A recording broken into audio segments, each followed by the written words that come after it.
Hello dear student, welcome back in chemistry classes, chemistry with Vishal sir. और इसमें हम बेटा बात करने वाले हैं आज की क्लास में। आपने लेक्चर नंबर 3 तक देखा होगा कि हमने जो मॉल कॉन्सेप्ट के जो एनसीईआरटी का जो टॉपिक है वो हम लेकर के आए थे, और हमने लास्ट में जो है मॉल निकालने की कोशिश करी थी। मॉल का फॉर्मूला बताया था पीछे क्लास में कि number of moles is equal to weight upon molecular weight लेंगे, और साथ में एनसीईआरटी के भी लेंगे। ठीक है, तो फटाफट लाइए अब हम स्टार्ट करते हैं। तो देखिए स्टूडेंट, हम क्वेश्चन करते हैं। सबसे पहले एनसीईआरटी के क्वेश्चन पे आ जाते हैं। जो एनसीईआरटी की जो आपके एनसीईआरटी की बुक का सबसे पहला क्वेश्चन है 1.33, यानी कि जो एक्सरसाइज 1 है बेटा, एक्सरसाइज 1 के अंदर जो एग्जाम्पल है वो है 1.33। अब देखिए उसको कैसे सॉल्व करना है। पहले क्वेश्चन रीडिंग करते हैं। क्वेश्चन रीडिंग में क्या बताया गया है? Calculate the number of atoms, मतलब मुझे नंबर ऑफ एटम फाइंड करने हैं।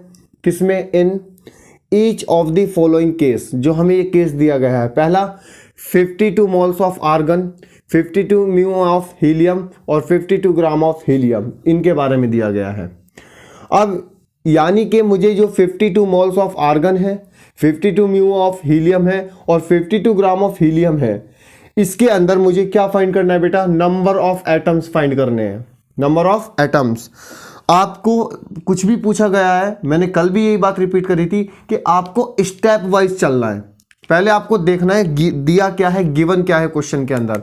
अगर मैं फर्स्ट सॉल्यूशन के अंदर, यहाँ पे देखिए, अगर सॉल्यूशन के अंदर मैं फर्स्ट पार्ट को उठाऊं तो फर्स्ट पार्ट में है बेटा 52 moles.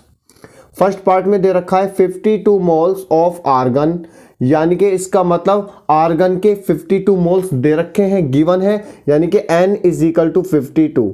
n is equal to 52। अब सबसे पहले मुझे, अगर मैं थोड़ा सा आर्गन के बारे में बात करूं कि आर्गन क्या बेटा, आपका जो पीरियोडिक टेबल है, पीरियोडिक टेबल के अंदर 18 ग्रुप होता है। कौन सा ग्रुप होता है? 18 ग्रुप, या जिनको आप इनर्ट गैस बोलते हैं, जिन्हें आप जो बोलेंगे बेटा वो इनर्ट गैस बोला जाएगा, उनको हम इनर्ट गैस बोलते हैं। और इनर्ट गैस जो होती है 7 होती हैं। आपने पढ़ा होगा helium, neon, argon, krypton, xenon और रेडॉन। ये होती हैं बेटा helium, neon, argon, krypton, xenon, radon. इसका मतलब क्या है बेटा? अब आर्गन किस में आ रही है? इनर्ट गैस में आ रही है कि नहीं आ रही? इसका मतलब ये एक इनर्ट गैस है। अब बात करोगे आप इसके एटॉमिक नंबर की कि इसका एटॉमिक नंबर कितना होता है, तो इसका जो एटॉमिक नंबर होता है वो एटॉमिक नंबर होता है 18। कितना होता है? 18। तो यानी कि इसको रिप्रेजेंट कर सकते हैं 18 आर्गन 37, 18 आर्गन 37। इस तरीके से आपका निकल जाएगा, या कहीं कहीं किसी भी केसेस में आपको 39 भी दिखाई दे सकता है। तो हम ये आपको मैंने बता दिया कि जो आर्गन है वो इनर्ट गैस है, जिसका एटॉमिक नंबर 18 है और जिसका एटॉमिक मास 39 है। अब आगे चलते हैं अपने क्वेश्चन पे। तो फर्स्ट बोला 52 मोल्स ऑफ आर्गन, तो बेटा आर्गन के कितने मोल्स हैं? 52 मोल्स हैं। तो मोल्स तो मुझे पहले से गिवन है। अब मोल्स गिवन है तो मैं क्या फाइंड कर सकता हूँ? Number of molecules. तो नंबर ऑफ मॉलिक्यूल्स निकालने की कोशिश करते हैं। नंबर ऑफ मॉलिक्यूल्स, तो नंबर ऑफ मॉलिक्यूल्स कैसे निकालेंगे? Number of molecules is equal to, formula क्या चलेगा? Moles into Avogadro number. बिल्कुल सही बात। अब मोल्स तो पहले से ही 52 है, मोल्स पहले से ही 52 है, और एवोगाड्रो नंबर कितना है? 6.023 इंटू 10 की पावर 23। इन दोनों के मल्टीप्लाई करने से क्या आ जाएगा? आपका नंबर ऑफ मॉलिक्यूल आ जाएगा। कितना आ जाएगा बेटा? Number of molecule. अगर आप इसकी कैलकुलेशन करें, फटाफट आप लिख सकते हैं, क्योंकि मेरा तो यहाँ पे देखो टाइम ही होगा, आपको पता है सब, कैलकुलेशन तो आप कर सकते हैं। अगर हम इसकी करेंगे भी तो कितना? 3 2 जा 6, 3 2 जा 6, 2 2 जा 4, 0 और 6 2 जा 12, फिर इधर लोगे 5 3 जा 15, कैरी 1, 5 2 जा 10 और 1 11, 1 का 1 आ जाएगा, और 5 6 जा 30। तो यहाँ पे अगर 0 के 0, 9 1 3 1 3, यानी कि इसका आ जाएगा इस तरीके से। अगर आप देखोगे फटाफट यहाँ पे आ जाएगा 313.1, यानी कि 313.196 इंटू 10 की पावर 23 मॉलिक्यूल्स इसके अंदर प्रेजेंट होंगे। क्लियर? इतने मॉलिक्यूल्स प्रेजेंट हो गए। अब मॉलिक्यूल के बाद स्टेप आता है नंबर ऑफ एटम का। तो बेटा कैसे निकालोगे? नंबर ऑफ एटम तो number of atom is equal to, आपको पता है दो तरीके से निकाल सकते हैं। सबसे पहला फॉर्मूला मोल्स, सबसे पहला फॉर्मूला आप लगाएंगे मोल्स, मोल्स के बाद लगाएंगे एवोगाड्रो नंबर, उसके साथ में लगा देंगे एटोमिसिटी, उसके बाद में लगा देंगे एटोमिसिटी, ये आप लगा सकते हैं। बट लेकिन ये चीज़ तो आपने कैलकुलेट कर ली कि नहीं कर ली? देखो अभी ऊपर देखिए मोल्स इनटू Na, ये तो मॉलिक्यूल है, इसका मतलब आप इस फॉर्मूले में ये भी लगा सकते हैं कि number of atom is equal to number of molecules into atomicity. तो ये चीज़ आपकी कैलकुलेट करके आ चुकी है, कितना बेटा 313.196 इंटू 10 की पावर 23। अब देखो एटोमिसिटी कितनी है, आर्गन अगर सिंगल है ना, आर्गन तो सिंगल है ना, तो यहाँ पे 2 है ना 3 है ना 4 है, सिर्फ सिंगल है। सिंगल के लिए एटोमिसिटी कितनी रखेंगे 1। अब सिंगल के लिए एटोमिसिटी रखेंगे तो मल्टीप्लाई करके 1 में तो ये आएगा 313.196 इंटू 10 की पावर 23 एटम प्रेजेंट होंगे।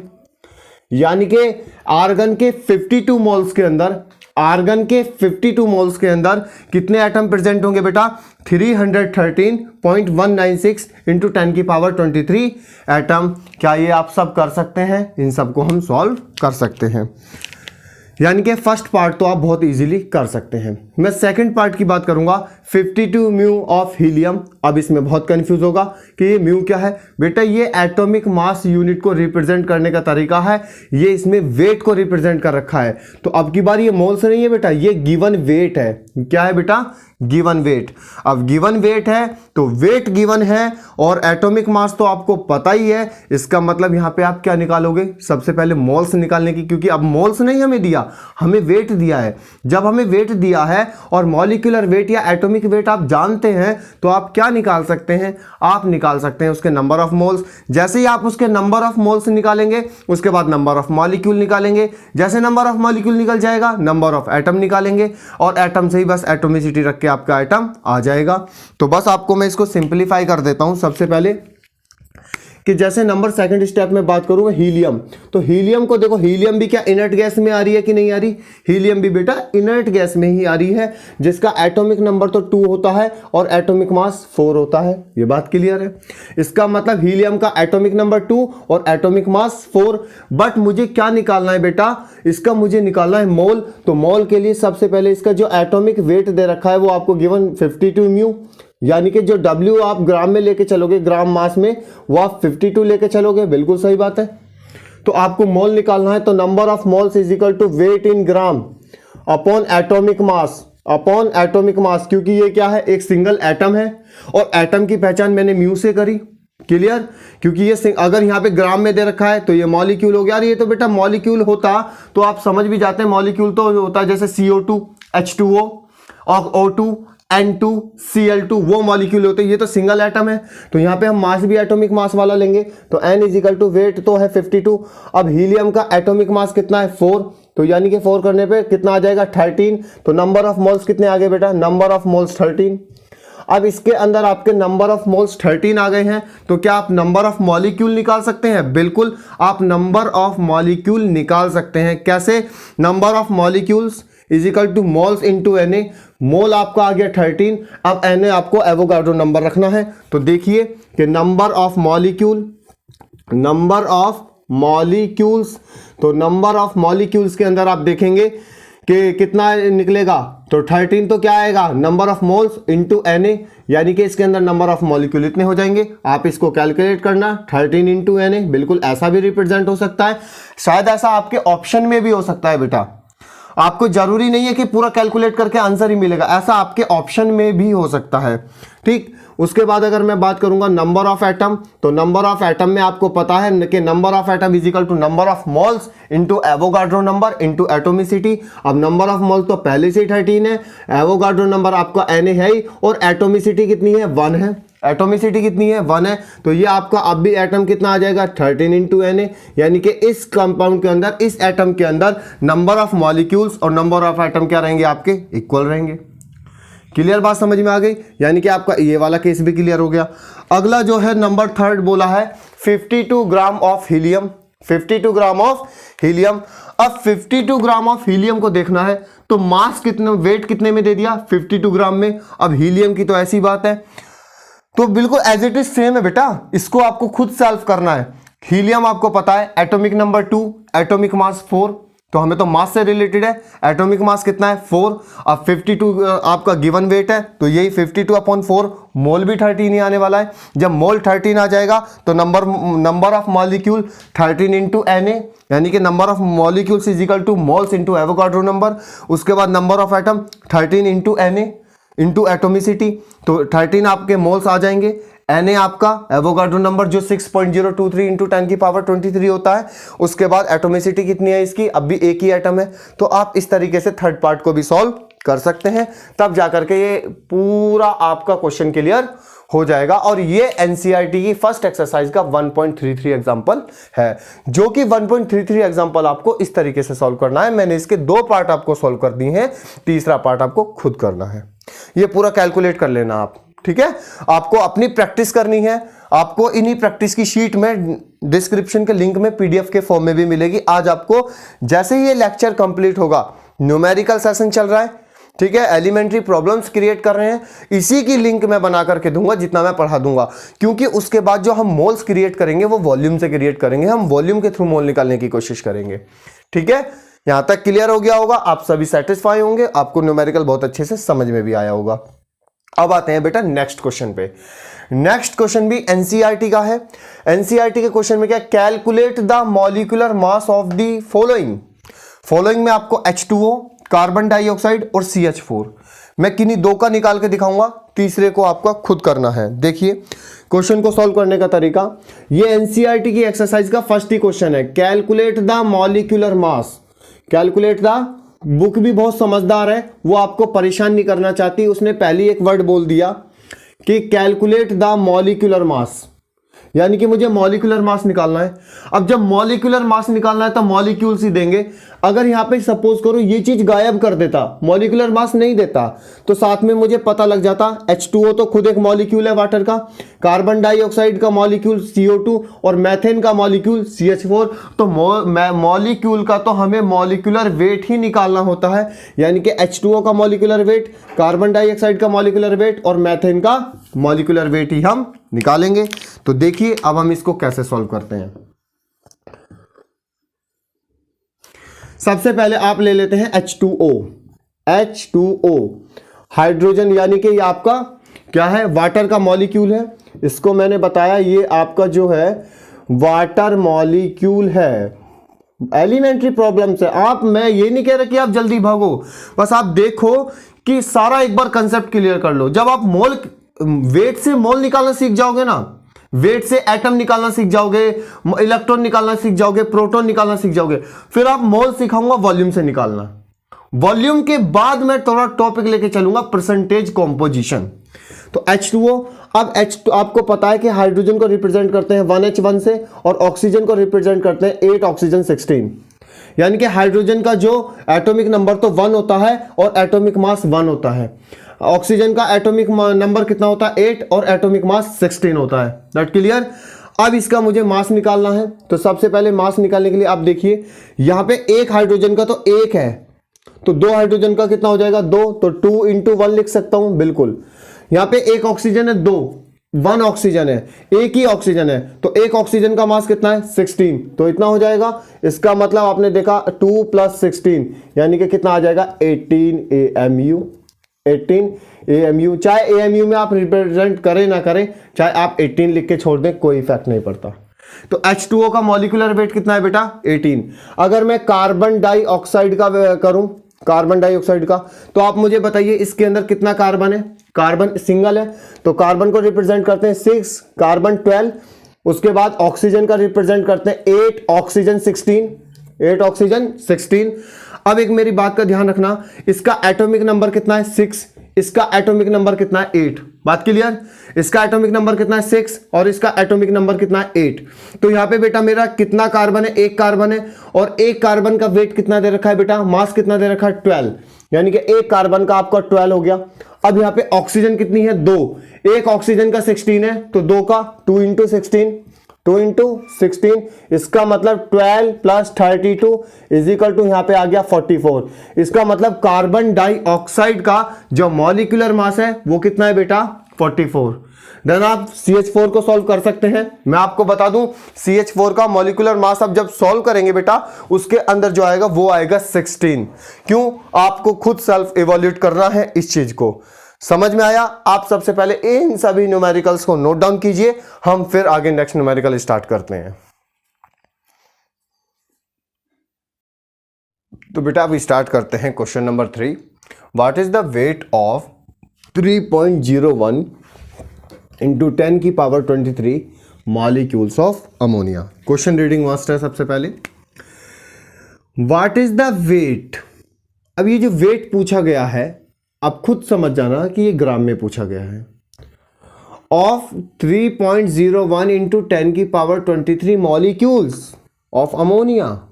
इसका मतलब आपको अब की बार ना तो मोल्स की बात की गई है, ना मॉलिक्यूलर वेट की बात की गई है, ना आपको वेट दिया गया है, ना मोल्स है, आपको कुछ नहीं फाइंड करवाया। अब की बार सीधा जो पूछ लिया, जो आप वेट निकलवा रहा है वापस से, कि हमें 3.01 इंटू 10 की पावर 23 अमोनिया के मॉलिक्यूल को बनाने के लिए कितने वेट की रिक्वायरमेंट होगी। क्वेश्चन की लैंग्वेज ये है, समझ रहे हो ना। 3.01 इंटू 10 की पावर 23 मॉलिक्यूल्स ऑफ अमोनिया, यानी कि अमोनिया के 3.01 इंटू 10 की पावर 23 मॉलिक्यूल्स को बनाने के लिए अमोनिया के कितने वेट की रिक्वायरमेंट होती है, या कितना वेट होना चाहिए, ये इसकी लैंग्वेज है। इसका मतलब अगर आप सॉल्यूशन की बात करेंगे तो सॉल्यूशन में देखिए, तो सॉल्यूशन में आपको जो नंबर ऑफ मॉलिक्यूल्स दिया गया है बेटा, नंबर ऑफ मॉलिक्यूल्स, तो नंबर ऑफ मॉलिक्यूल्स कितना दिया गया है, आपको दिया गया है 3.01 इंटू 10 की पावर 23। आपको पूछा क्या है, वेट। तो वेट तो आप एक ही फॉर्मूले से निकाल सकते हैं, मोल वाले से। कैसे? Number of moles, number of moles यानी कि एन से रिप्रेजेंट करेंगे, गिवन वेट इन ग्राम, जो अब की बार मुझे गिवन नहीं है, अब उसके बाद मॉलिक्यूलर मास। तो अब की बार मुझे समझ में आ गया कि मुझे जब W निकालना है तो इस W को निकालने के लिए क्या मुझे मोल की जरूरत पड़ेगी, मुझे मोल की जरूरत पड़ेगी अब की बार। पर वेट नहीं है, आपको ये नहीं कि वेट दे दिया मॉलिक्यूलर मास दे देगा हर बार मोल निकलवाएगा, नहीं, मुझे अब की बार मोल दे करके वेट निकलवा रहा है। पर मुझे मोल नहीं है ना अब की बार मेरे पास, इस मोल को कहां से निकालूंगा बेटा, इस मोल को निकालूंगा मैं इस मॉलिक्यूल की हेल्प से। कैसे? आप देखिए, आप जानते हैं कि number of molecules, number of molecules is equal to number of moles, number of moles into Avogadro number. बहुत अच्छे, मुझे मोल्स ही तो फाइंड करना है, तो मोल्स को मैं बाहर लेकर के आऊंगा कि number of moles is equal to कितना, number of molecule, number of molecules into Na Avogadro number. अब बात करते हैं नंबर ऑफ मॉलिक्यूल्स। अब नंबर ऑफ मॉलिक्यूल्स होते कितने हैं, नंबर ऑफ मॉलिक्यूल आपको दिया हुआ है कितना, 3.01 इंटू 10 की पावर 23 अपॉन 6.02 इंटू 10 की पावर 23, यही होता है एवोगाड्रो नंबर। भाई आपके मोल्स निकालना है तो मोल्स निकालोगे तो number of molecules upon Avogadro number, Avogadro number आपको पता ही है 6.02 इंटू 10 की पावर 23, तो 10 की पावर 23 से 10 की पावर 23, ये 3.01 से 6.02 कितना चला जाएगा 1/2, यानी कि मोल कितने आ गए, मोल आ गए 0.5, यानी कि नंबर ऑफ मोल्स कितने हैं इसके अंदर 0.5, यानी कि स्मॉल n की जो वैल्यू है वो कितनी आ गई 0.5। अब जब n आपको पता चल गया, नंबर ऑफ मोल्स आपको पता चल गया, क्या आप वेट निकाल सकते हैं, बिल्कुल निकाल सकते हैं। देखिए सबसे पहले फॉर्मूला लगाइए कि number of moles is equal to weight in gram upon molecular weight या मॉलिक्यूलर मास। अब मोल है कितना, यानी कि नंबर ऑफ मोल्स है इसके अंदर 0.5। अब वेट आपको ग्राम क्या है, वेट इन ग्राम आपको फाइंड करना है। सबसे पहले मुझे निकालना है मॉलिक्यूलर मास। अब मॉलिक्यूलर मास किसका निकलेगा, दिया भी तो मुझे अमोनिया है। अब अमोनिया का फुल फॉर्म आपका जो फॉर्मूला होता है वो होता है NH3। तो नाइट्रोजन को देखें तो 7 नाइट्रोजन 14 प्लस हाइड्रोजन का 1H1। अब यहाँ पे 14 तो हाइड्रोजन है ही, पर लेकिन एक हाइड्रोजन का एक मास है, तो बताइए 3 हाइड्रोजन है तो कितना हो जाएगा 17 हो जाएगा नहीं, यानी कि यहाँ पे कितना हो जाएगा 17 मॉलिक्यूलर मास।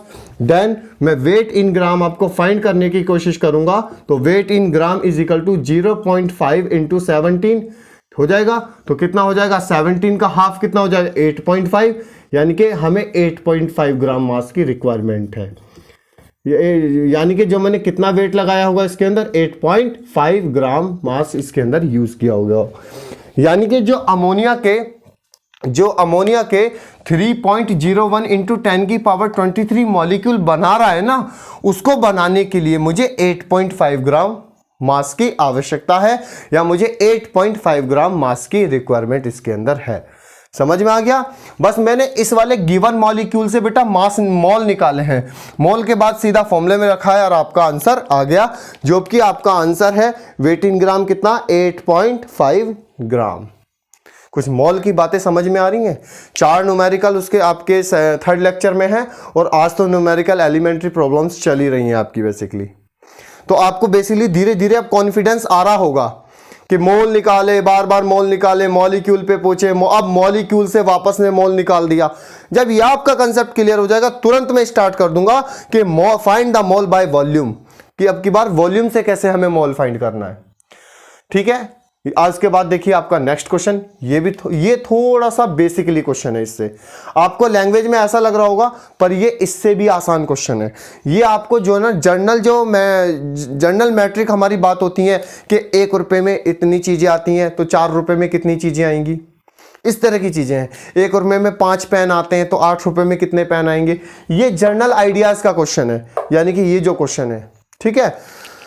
अब पर लेकिन जर्नल आइडियाज के क्वेश्चन में ही बच्चे सबसे ज्यादा मिस्टेक करते हैं। कैसे, अगर मैं लैंग्वेज पढ़ने के बाद देखूं कि how many gram of sulphur required to produce 10 mole and 10 gram of H2SO4, कि यानी कि 10 मोल H2SO4 और 10 ग्राम H2SO4 के अंदर कितने ग्राम हमारा सल्फर प्रेजेंट होगा। अब इसमें तो घूम गए, इसमें तो कहीं मोल की भी बात नहीं करी, कहीं मॉलिक्यूल की बात नहीं करी, कहीं एटॉमिक मास की बात नहीं करी। तो आपको चिंता करने की जरूरत नहीं है। इस क्वेश्चन पे आप स्टार लगाएं। स्टार वैसे ज़्यादा इंपॉर्टेंट नहीं है, बस आपको स्टार इस वजह से लगाना है कि इससे कंसेप्ट सीखना है कि अगर जर्नली आइडियाज़ का या जनरल आइडियाज़ का क्वेश्चन आपके पास आता है मोल कंसेप्ट से रिलेटेड, तो आपको कैसे सॉल्व करना है। बहुत आसान है बेटा, बहुत आसान। आप अगर इजी वे में लेके चलेंगे तो आपकी ये पढ़ाई 10th से भी इजी हो जाएगी, हम उसको 10th से भी इजी कर देंगे।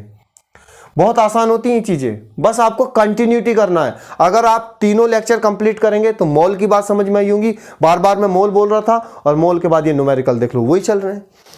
अब देखते हैं, सबसे पहले क्वेश्चन को समझते हैं। क्वेश्चन की रीडिंग मस्ट। तो क्वेश्चन की रीडिंग के लिए सबसे पहले कि how many gram of sulphur, यानी कि मुझे सल्फर की जो क्वांटिटी निकालनी है वो ग्राम में निकालनी है। पहला बात कि how many gram of sulphur required to produce 10 mole and 10 gram H2SO4 respectively. ठीक है, इसका मतलब क्वेश्चन समझो। 10 मोल के अंदर, पहली बात 10 मोल के अंदर कितने ग्राम सल्फर है वो बताइए, और 10 ग्राम सल्फर H2SO4 के अंदर, 10 ग्राम H2SO4 के अंदर कितने ग्राम सल्फर है। मतलब आप नहीं समझे, क्वेश्चन ये कह रहा है कि how many gram of sulphur, यानी कि सल्फर की कितनी क्वांटिटी होनी चाहिए ग्राम में 10 मोल को बनाने के लिए और 10 ग्राम H2SO4 को बनाने के लिए। समझ में आ गया। यानी कि 10 मोल H2SO4 के अंदर, सुनो मेरी बात, 10 मोल H2SO4 के अंदर कितने ग्राम सल्फर है, 10 ग्राम H2SO4 के अंदर कितने ग्राम सल्फर है। 2 स्टेप में क्वेश्चन सॉल्व होगा। आइए कैसे करते हैं, इसको बेसिक आइडिया से लेके चलेंगे। पहला जो इसका स्टेप आ जाएगा, फर्स्ट हमें निकालना है मोल की वजह से, यानी कि ड्यू टू मोल मान के चलेंगे। ठीक है ना। अब देखें, आप सबसे पहले H2SO4 का फॉर्मूला पता होता है कि H2SO4 यानी कि सल्फ्यूरिक एसिड, यानी कि जो इसमें है सल्फ्यूरिक एसिड, इसकी क्वांटिटी मुझे निकालनी है, ग्राम में निकालनी है। पर सबसे पहले मैं मोल की वजह से निकालूंगा। ठीक है बेटा। तो देखिए, अगर मैं 1 मोल H2SO4 ले लूं, 1 मोल H2SO4, तो 1 मोल H2SO4 को अगर मैं देखूं तो उसके अंदर सल्फर कितना होगा, अब ये कैसे फाइंड करेंगे बेटा, 1 मोल है, 1 मोल है ना, तो अब 1 मोल वाला कंसेप्ट लगाइए। यहां पे देख 1 मोल वाला कि number of moles is equal to weight in gram upon molecular weight. बिल्कुल, अब यानी कि नंबर ऑफ मोल्स तो 1 है और वेट इन ग्राम तो मुझे निकालना है। मॉलिक्यूलर वेट होता है 98, तो इसका वेट हो गया 98, ऐसे निकल जाएगा। बट लेकिन हमें इसको भी यूज नहीं लेना। मैं अगर इसको तुम्हें एटॉमिक की तरह से समझाऊं कि 1 मोल H2SO4 के अंदर 2 हाइड्रोजन हो गए, 2 ग्राम तो हाइड्रोजन हो जाएंगे। अगर आप इसको कंप्लीटली इसका मॉलिक्यूलर वेट निकालोगे तो आप कैसे निकालोगे कि एक हाइड्रोजन का 1 होता है तो 2 हाइड्रोजन का 2, बिल्कुल क्लियर। सल्फर का कितना होता है, 32 होता है बेटा, सल्फर का 32, एक ऑक्सीजन का 16 होता है तो 16 × 4, ऐसे तो करोगे। तो 2 + 32 + 64 यानी कि 98। पर लेकिन मुझे तो सिर्फ सल्फर का चाहिए, तो सल्फर का है कितना, 32 ग्राम, यानी कि 1 मोल H2SO4 के अंदर 32 ग्राम सल्फर है। कितने ग्राम सल्फर है बेटा, 32 ग्राम 1 मोल की, क्योंकि आपको बेसिकली 1 मोल से ही लेके चलना है। तो 1 मोल H2SO4 के अंदर 32 ग्राम सल्फर होते हैं। आपने देखा भी होगा, जो आपने मॉलिक्यूलर वेट निकाल के देखा है यहां पे। तो बताइए 10 मोल के अंदर कितना होगा, तो 10 मोल H2SO4 के अंदर कितना ग्राम सल्फर होगा, तो 32/1 × 10, तो कितना हो गया 320, यानी कि 320 ग्राम। लो, ये आपको क्वेश्चन सॉल्व करने का थोड़ी था, बस जब 1 मोल के अंदर 32 ग्राम सल्फर है तो बताइए 10 मोल के अंदर कितना होगा, सीधा मल्टीप्लाई कर दोगे, क्योंकि हमसे सबसे पहले किससे पूछा है, मोल से ही तो पूछा है। तो 10 मोल के अंदर कितना निकलेगा, 320 ग्राम, यानी कि 320 यानी कि 320 ग्राम आपसे पूछा है। बात क्लियर, यानी कि फर्स्ट पार्ट क्लियर। अब इसका सेकंड पार्ट को लेकर के चलते हैं। सेकंड पार्ट को मैं थोड़ा अलग मार्कर से लिखूंगा ताकि आप कंफ्यूज ना हो सॉल्यूशन के अंदर। सेकंड पार्ट में देखिए बेटा, उसने बोला कि 10 ग्राम H2SO4 के अंदर कितने ग्राम सल्फर होगा। तो अभी मैंने निकाला 1 मोल की बात करी है ना, 1 मोल, तो 1 मोल जब आप निकालते हैं मोल, तो 1 मोल के अंदर जो आपका वेट होता है, क्या वो मॉलिक्यूलर वेट के इक्वल नहीं होगा कि number of moles is equal to weight upon molecular weight. बिल्कुल, कि जो किसी भी सब्सटेंस का वेट जो होगा वो मॉलिक्यूलर के वेट के इक्वल कब होगा, जब आंसर आपका 1 मोल होगा।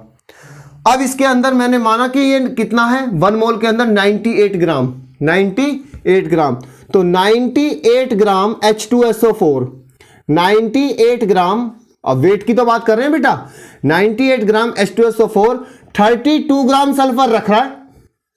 सीधी बात है, देखो बेटा पूरा तो 98 है, पूरे H2SO4 का वेट तो 98 है, उसमें 32 ग्राम सल्फर है, तो 98 ग्राम 32 ग्राम सल्फर को अपने पास कंसीडर कर रहा है। That's clear. तो बताइए 10 ग्राम H2SO4 कितने ग्राम सल्फर को कंसिस्ट करेगा, मैंने मान लिया X, तो कैसे निकालोगे आप इसे, 32/10 × 98 कर लोगे ना। बिल्कुल, आप इसे सॉल्व कीजिए, फटाफट इसका आंसर आ जाएगा। तो इस तरह से आप क्या निकाल सकते हो, H2SO4 की क्वांटिटी को निकाल सकते हो कि 98 ग्राम H2SO4, 98 ग्राम H2SO4 आपका 32 ग्राम सल्फर रख रहा है, तो 10 कितना रखेगा, तो 32/98 × 10 कर लोगे आप, यानी कि 320/98, इतने ग्राम सल्फर इसके अंदर प्रेजेंट होगी। तो क्वेश्चन तो टफ नहीं है, बस एक बार मोल से निकाल लिया और एक बार ग्राम से निकाल लिया। समझ में आया। 1 मोल H2SO4 32 ग्राम सल्फर को रखता है, तो 10 मोल कितने को रखेंगे। अब टोटल अगर हम वेट की बात करें तो H2SO4 का टोटल वेट जो होता है वो 98 ग्राम होता है, तो 98 ग्राम H2SO4 कंसीडर करता है 32 ग्राम के लिए। आपको बेसिक मानना है ना, तो बताइए 10 ग्राम H2SO4 कितना करेगा, 32/98 × 10। क्लियर। ये वाले न्यूमेरिकल्स आप नोट कीजिएगा फटाफट। तो लेट्स नाउ बेटा क्वेश्चन नंबर 5 पे आते हैं कि क्वेश्चन नंबर 5 आपका क्या कहता है। क्वेश्चन नंबर 5 में calculate the number of chloride ions and calcium +2 ions 330 gram of anhydrous calcium chloride इसको समझते हैं सबसे पहले कि हमें ये वाले क्वेश्चन जो है किस तरह से करने हैं। देखिए सबसे पहले क्वेश्चन की रीडिंग वही must, calculate the number of chloride ions and calcium ions in 333 gram calcium chloride. तो इसके सॉल्यूशन के लिए आपके पास एक ही तरीका है बेटा कि आप सबसे पहले देखिए आपके पास कंपाउंड कौन सा दिया गया है। आपको जो कंपाउंड दिया गया है कैल्शियम क्लोराइड, आपके पास जो कंपाउंड है वो कंपाउंड है हमारा कैल्शियम क्लोराइड, और कैल्शियम क्लोराइड है CaCl2 यानी कि कैल्शियम क्लोराइड। अगर मैं इसको ब्रेक डाउन करने की कोशिश करूं तो ये आयंस में ब्रेक डाउन हो जाएगा Ca+2 एंड Cl माइनस। तो इसको सबसे पहले ध्यान से समझना है। कैसे? अब उसने मुझसे पूछा है कि 333 ग्राम कैल्शियम क्लोराइड के अंदर कितने तो क्लोराइड आयन हैं और कितने कैल्शियम आयन हैं। तो हम इसकी नीड से पहले बेसिक नीड निकालते हैं 1 के लिए। तो पहले आप इसका मॉलिक्यूलर वेट निकालिए, मॉलिक्यूलर वेट ऑफ CaCl2। तो आप जानते हैं सबसे पहले कैल्शियम का तो कितना होता है 20, कैल्शियम 40 होता है, प्लस क्लोरीन का कितना होता है, क्लोरीन का होता है 17, क्लोरीन 35.5, बिल्कुल क्लियर। इस तरीके से होता है कैल्शियम क्लोराइड के लिए। अब अगर हम इसके अंदर देखें CaCl2 के अंदर, तो अब हम देखें कि सबसे पहले 40 तो इसका है ही, साथ में कैल्शियम का 40 तो आ गया, ये जो मैंने इसका एटॉमिक मास है कैल्शियम का। अब क्लोरीन का कितना है, एक क्लोरीन का 35.5, मतलब देन कितना 71, डबल हो जाएगा ना बेटा। अगर आप इस देखोगे तो 2 × 35.5, तो 40 प्लस कितना हो गया, यहाँ पे हो जाएगा 111, वो क्या होता है 71, तो इसको मतलब आप करोगे तो कितना हो जाएगा 111। तो अब इनको स्टेप वाइज लेके चलते हैं। सबसे पहले हम उठाते हैं calcium ion, for the calcium ion के लिए कि देखो सबसे पहले मैंने मान लिया कि 111 ग्राम के अंदर 1 कैल्शियम आयन प्रेजेंट है। बिल्कुल सही बात है, क्लियर है ना ये बात? तो कि 111 ग्राम के अंदर 1 कैल्शियम आयन प्रेजेंट है। तो बताइए 333 ग्राम के अंदर कितने आयन प्रेजेंट होंगे? बोलो बेटा 1/111 इंटू 333। तो मुझे लग रहा है 3 बार चला जाएगा, यानी कि इसके अंदर 3 कैल्शियम आयन प्रेजेंट होंगे। कितने कैल्शियम आयन होंगे? 3 कैल्शियम आयन्स प्रेजेंट होंगे। 3 कैल्शियम आयन इसके अंदर जो हो जाएंगे बेटा वो प्रेजेंट हो जाएंगे। बात कंसेप्ट क्लियर है? उसके बाद मैं बात करूंगा क्लोराइड आयन की। किसकी बात करूंगा? क्लोराइड आयन की। अब क्लोराइड आयन की करेंगे सबसे पहले, वही बिल्कुल बेसिक देखना है क्लोराइड आयन। अब अगर देखोगे क्लोराइड आयन है तो इसके अंदर कायदे में बताओ क्लोराइड आयन 2 है। कितने क्लोराइड आयन है? 2। तो यानी कि आप अगर यहां पे देखो कि 111 ग्राम कैल्शियम क्लोराइड के अंदर आपके कितने 2 क्लोराइड आयन प्रेजेंट है। कितने आयन? 2 क्लोराइड आयन प्रेजेंट है। तो बताइए 333 ग्राम के अंदर कैल्शियम क्लोराइड के अंदर कितना आयन्स प्रेजेंट होंगे क्लोराइड आयन? तो कितना हो जाएगा 2 कितना 111 इंटू 333। तो मेरे पास ये 3 चला जाएगा, तो 3 2 जा 6, तो कितना आ जाएगा 6। यानी कि इसके अंदर 6 chloride ion 6 chloride ions present 6 chloride ion present in 333 gram of calcium chloride. तो बेसिक सा बेटा आप तो आप निकालना आ चुका होगा कि हमें ये मोल के बेसिक क्वेश्चंस कैसे कंप्लीट करने कर सकते हैं ना, बहुत आसान है अब तो इस तरीके से। अब आते हैं नेक्स्ट क्वेश्चन के अंदर। आइए हम नेक्स्ट क्वेश्चन को देखते हैं कि नेक्स्ट क्वेश्चन हमारा क्या कहता है। आप आराम से स्क्रीनशॉट ले सकते हैं, वीडियो को पॉज करके देख सकते हैं कि कौन सा क्वेश्चन किस तरीके से सॉल्व किया गया है। नेक्स्ट क्वेश्चन अगर इसकी मैं बात करूंगा कि क्या है, calculate the number of moles in 366 gram of barium chloride into 2H2O। Moles किसके? इस क्वेश्चन में एक शॉर्टेज कंप्लीट कर लेना। मोल्स ऑफ वाटर, मुझे वाटर के मोल बताने हैं, वाटर के मोल बताने हैं। थोड़ा सा कंसेप्ट लगाना है। कैसे?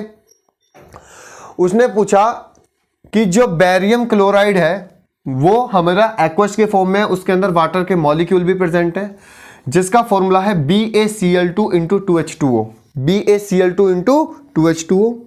तो बेटा स्टूडेंट्स देखिए कॉमनली जो फॉर्मूला क्या है ये BaCl2 इंटू 2H2O। पहले आप इसका एक बार मॉलिक्यूलर वेट निकालिए। क्या निकालें? Molecular weight. तो मॉलिक्यूलर वेट आप इसका निकालने की कोशिश करेंगे तो इसका मॉलिक्यूलर वेट जो आएगा मैं आपको कंफर्म बता दूं, इसका मॉलिक्यूलर वेट आएगा 122। कितना आ जाएगा? 122।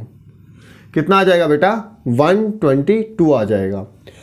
तो हम इसके अंदर देखते हैं, आपने पूरा फॉर्मूला आपने सबके सामने देखा कि barium chloride BaCl2 into 2H2O, BaCl2 into 2H2O।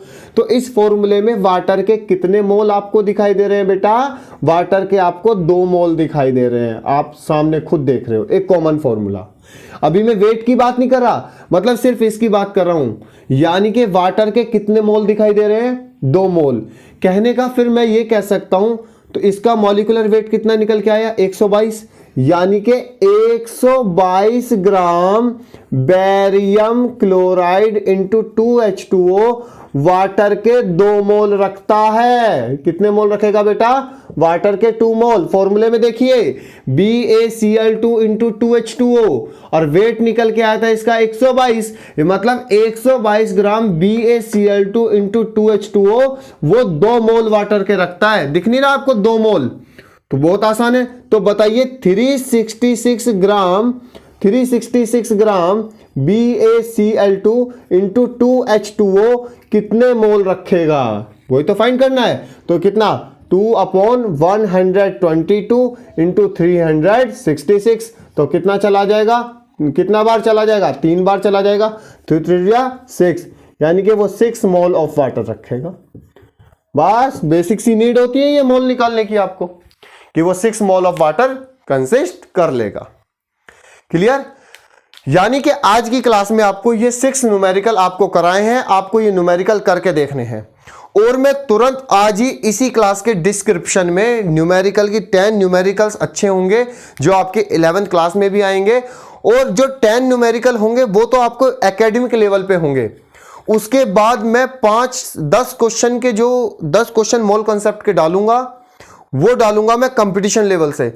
जो जिस स्टूडेंट को सिर्फ एकेडमिक लेवल पे करना है तो वो फर्स्ट वाली पीडीएफ को ओपन करके सॉल्व कर सकता है, और जिसको अपना थोड़ा सा कंपटीशन लेवल पे जाना है, कोई जेई मेंस नीट यूजी करना चाहता है, तो उसके अंदर वो सेकंड वाली पीडीएफ को भी एफर्ट लगाने की कोशिश करे, क्योंकि नेक्स्ट क्लास जो मैं लूंगा वो कंपटीशन वाली पीडीएफ को मैं डिस्कस जरूर करूंगा। इसके बाद हमारा यहां पे अगर हम देखें, हमारा बेसिक कंसेप्ट मोल फाइंड करने का, wait upon molecular wait, Na molecules, ये फाइंड करने का खत्म हो चुका है। इसके अंदर हम स्टार्ट करेंगे अब मोल्स बाय वॉल्यूम, यानी कि नंबर ऑफ मोल्स फाइंड करने हैं बाय द वॉल्यूम। आज की क्लास बेटा यहीं तक रहेगी। नेक्स्ट क्लास हम जल्दी लेकर के आएंगे, उसमें स्टार्ट करने वाले हैं number of moles by the volume, जिसमें हम बात करेंगे एनटीपी और एसटीपी। एनटीपी और एसटीपी में वैसे कोई डिफरेंस नहीं है, बस आपको बताना है एसटीपी और एनटीपी सिर्फ 0.15 का ही डिफरेंस है उनके टेम्परेचर के अंदर। Standard temperature pressure STP and normal temperature pressure, इसके बारे में हम नेक्स्ट क्लास में डिस्कस करते हैं। ओके, थैंक्स यू बेटा आज की क्लास के लिए।